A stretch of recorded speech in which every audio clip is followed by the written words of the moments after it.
Good morning, everybody. Shift your mindset here. New episode: the human trap of the governing body. I talked about it earlier that at a younger age, 18, you can be a ministerial servant. At 21, you already can be an elder. How is it possible? Back in the days, we were always struggling because till the age of almost 30 maybe, you could be a ministerial servant. 35 an elder was an unwritten rule, but we never had the hopes when we were young to be a ministerial servant. And now, a month or whatever ago, they lowered the age. And it got me thinking yesterday with a good glass of whiskey.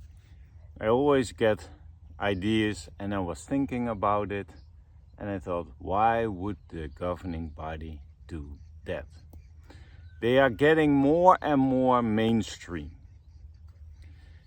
Everything is dumbed down. It's not any excitement in the organization anymore. People get bored, people get frustrated, people are leaving. The internet, videos on YouTube, everything is available for already the young ones. So, what are you gonna do as governing body members when you know that the internet is your enemy? Because children at a young age have already access now to videos like this one, or other YouTubers, or Google about things. It's also that they don't have a clear end point in their minds, just tagging along with their parents, their folks to the congregation. No excitement, full-time microphone holders, running around, maybe some little tasks, but nothing exciting.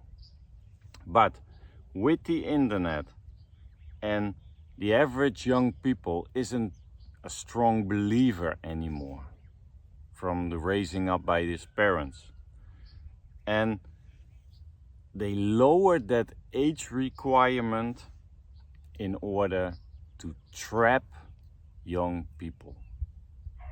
And that's why I call it the human trap. Because if you give a young individual privileges in a lower age, they get invested in it. You can trap them. They're gonna run for you. They're gonna do everything you want. They wanna prove themselves. 18, 19. It's an age that you wanna prove that you are an adult, that you can make your own decision. And if you give them also a little bit of authority over older people in the congregation, that they can deliver a talk, then you got them. You got them. And what the governing body is doing now is they know the young ones are the future. So in my opinion, the tactic is get them in low, at a low age, get them in fast, give them responsibilities. They are busy with proving themselves. They are busy in the truth. So they have no time to start their critical thinking skills. Because before they search around on the internet and maybe start doubting beliefs of the governing body, you catch them. And then you have them, because then they are gonna invest time in the organization. Then you start the sunk cost fallacy, that they invest so much time, energy, money, everything in it, that they can't quit, because people from nature on naturally are longing for power. It's a disadvantage of us that if you make someone important, they're gonna feel important. And in the JW religion, it's 10 times worse, because a young guy gets that power, that he is better than someone who is 35 and not even a ministerial servant or an elder. Same as if you are 18, 19 and you're not baptized, there's something wrong with you. We all know that feeling, that thing what's floating around through the organization. People are gonna question you. You're not that spiritual. Oh, there's something wrong with him. The world is pulling him in and stuff like that. But it's nothing about that. There's nothing to do with it. And before someone starts critical thinking or starts doubting beliefs, or why am I doing that? And 18 is around that time that you start questioning things. I also was around 18, 19 when I started to question things. Hey, I'm brought up in the truth, but is it serving me? What's going on? Why am I doing this? It's a rebellious time also maybe. But if you trap him at that time, you got somebody. And of course, they are also easing up on having children. I hear nothing about the latest years about stop having children, Armageddon is around the corner, so don't put your children through this phase, Armageddon, nasty things, doom, hell, everything is coming down to us. No, they are not promoting children, but they're also not de-promoting children. So I think they want young ministerial servants because you got them into the organization. You have free labor because you have now an old generation. Construction has to be going. Number one now is construction, people for construction. Free labor. But also young people, and they still want to start families. Then you have kids, born in kids. Kids is good for the numbers. Yada, yada, yada, yada, yada. Goes on and on and on. I think that's the problem. Because they want to create more family ties. They know preaching is dead. Like I said, I don't see people going door to door. And I talked to a lot of people around the world last week, and they not see one single Jehovah Witness. So you get you're breeding, you see it also in the MLM schemes, where they are selling products. You even have young people who are having t-shirts with the name of the guy who started the whole movement, and they are cheering the crowd and hyping up everybody and stuff like that. They let people use them because they get a sense of, hey, they value me, they see something in me. So I have to repay that. I have to pay that person back with all my time and energy and loyalty. It breeds loyalty. That people are blinded, that they do everything what that person is saying. They idolize something. And young people are vulnerable for idolizing also something. And if you give them power, and we had an elder meeting, but I can't talk about it, but they do with their wives and the family members. So you see, there's a lot of factors involved in this. And they want the numbers to go up, and if the numbers go up, you give them less time to think, then you have a valid religion. And young people, the more they feel responsible, the more they are dedicated and devoted to that religion. Because I had the feeling, oh, in the next 10 years I can't grow in any way, and people want to taste something. They smell the power of being a ministerial servant and an elder, because you get information the rank and file don't get. And that makes you special. And that makes you more feel like that you're worthy.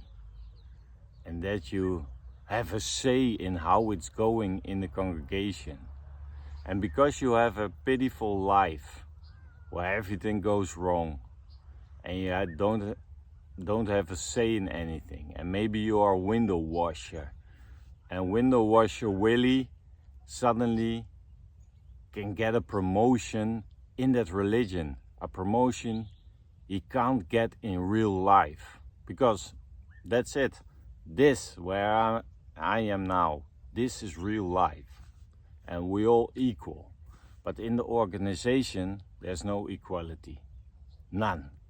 Because you always have groups who are more devoted, who are more active, and they always have that feeling we are better than that group of brothers and sisters who only come in Sunday and who only do 1 or 2 hours ministry. We never see them in the ministry, stuff like that. We are the ones who lead the cards, and we make the schedules and stuff like that. People get off on those privileges, fake privileges, because in real life you don't feel worthy enough. That's the problem.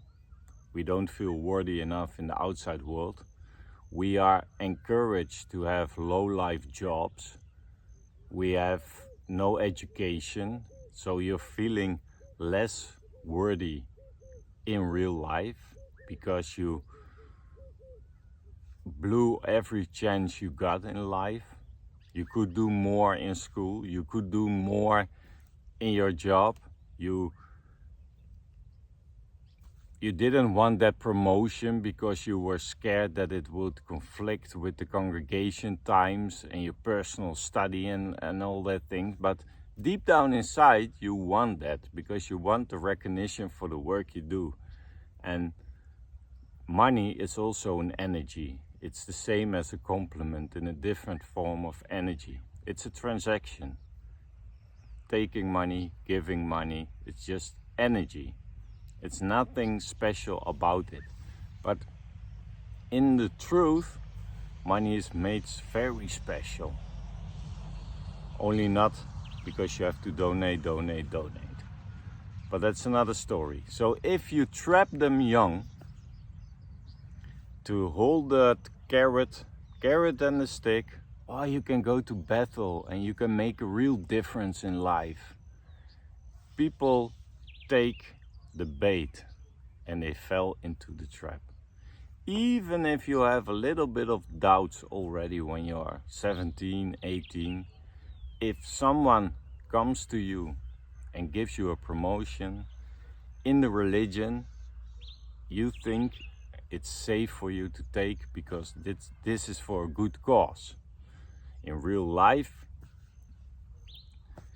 you don't want the promotion and this and that, and you are a window washer and you're fake humble guy or girl because you put Jehovah first. But if it's for Jehovah, then all the privileges gets important and people take it and they don't decline that. Only the PMOs may be out there, they are declining the privilege of ministerial servant, of being an elder, circus overseer, whatever. But other people take it because they have so low self-esteem.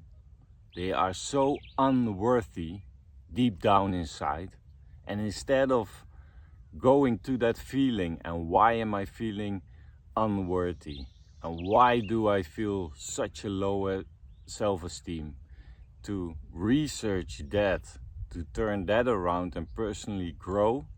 They take the ego part, they take the ego journey in life, that, oh, now I'm something because I'm an elder. And what you get is a lot of nepotism. I've seen it my whole life. It's also, it will continue, because 18 or 20 years old, you still have the same problem as for 30 or 35 years old back in the days. What's the problem? There's someone coming to you, yeah, we talked about you in the elders meeting, and how do you feel about being a ministerial servant? If they come to you with that, and you say, of course I want that, then you know that they talked about you, but there were still things for you to improve. And how many of us, I'm speaking now to the guys only, sorry girls, but guys only can have the privileges. How many of us were sitting in the congregation, and when it was announced, we were completely surprised that window washer Wally was announced as a ministerial servant or an elder. We thought, huh? Him? And also the sisters around us were shocked. Huh? Him? But he was reproved half a year ago. He was disfellowshipped and came back a year ago, and now he's an elder, or now he is a ministerial servant? Yes, because he has the right surname, or last name, I have to say. Because his father is an elder with a little bit of influence. I've seen it my whole life, and I always ask questions about it. I said, hey guys, here I am doing my best. Not enough? Yeah, no, but your average ministry hours and blah blah blah, all excuses, but also the nepotism will stay alive. And you see whole families, as an elder, as a ministerial servant, they all have kids at a young age, so they still be an elder when the kids are grown, and then they can favor the kids. I've seen families, 2 people disfellowshipped. One was of the family of all the elders in my congregation, was reinstated after 6 months. The other one thought, hey, we did the same thing, I also gonna write a letter. Letter was declined 3 times, and more than a year it lasted before she was reinstated. But because the other one had family ties, had elders in that congregation, she was reinstated within a few months. And that's what's going on in the congregation. And that will stay in the congregation. How do you think the elders meeting in my congregation went? 8 people, 8 elders of the same family, 2 outsiders. Honest men, those 2. But the other ones, they vote 80% of the votes. So that's a big problem, and that problem is not going away with lowering the age. Maybe it will be getting worse, and we all know it. But what's get worse, I think it will backfire. Because what I see now, you have 2 camps in the Jehovah's Witnesses. Those who want a more relaxing religion, mainstream, and those who are still the old guard of the Jehovah's Witnesses. And they are not gonna accept a 20-year-old telling them what to think, what to believe, and what to do. They have more Bible knowledge than the 21-year-old elder. And that 21-year-old elder will be put in his place. And I hope he gets very sad. And he thinks, oh, where am I doing this for? I only get the heat and it's not worth it. I only get the shitty jobs. They let me do it. I'm not a full member. So I hope and I think deep down inside, because I believe it, that lowering the age in the end will make someone fade away sooner, because they are gonna be fed up with all the problems they're gonna face at a young age. So the mental health will be worse for those young elders. The stress will be enormous. The level of heat they're gonna get is gonna be huge. They are gonna be thrown under the bus. So if you are a young guy and you're watching, don't accept a ministerial servant or an elder, because the whole organization is changing. The privileges you think you have don't benefit overall, because you are gonna get thrown under the bus. If you are in the wrong country now, you'll be liable for things. You're gonna be liable for things for sure. Mistakes are gonna be made. People are gonna hold you accountable personally, and the governing body is just disappearing and say, yeah, but it's the responsibility of those elders in that congregation. And then you are the one who's taking the fall. So the whole thing is a scheme. It's a trap. And like a wise animal who stays out of the trap, doesn't let themselves get caught, don't get caught into the power trip, the ego thing, and that you are something, because you're already something. You're already being a human being. You already have unique qualities, but use those qualities for yourself, in your interest, to start your critical thinking and thinking, hey, this is not what I want to do deep down inside. I don't want to control other people. I don't want other people to tell what they need to do. And you get disappointed because you give advice to people and they're not gonna follow your advice. So you get discouraged, you get sad, you get, I don't know what you're gonna be, but you're not gonna be happy if you are an elder in the end. So that is my advice. Take care, people, stay safe, and don't be an elder. See you guys on the next episode.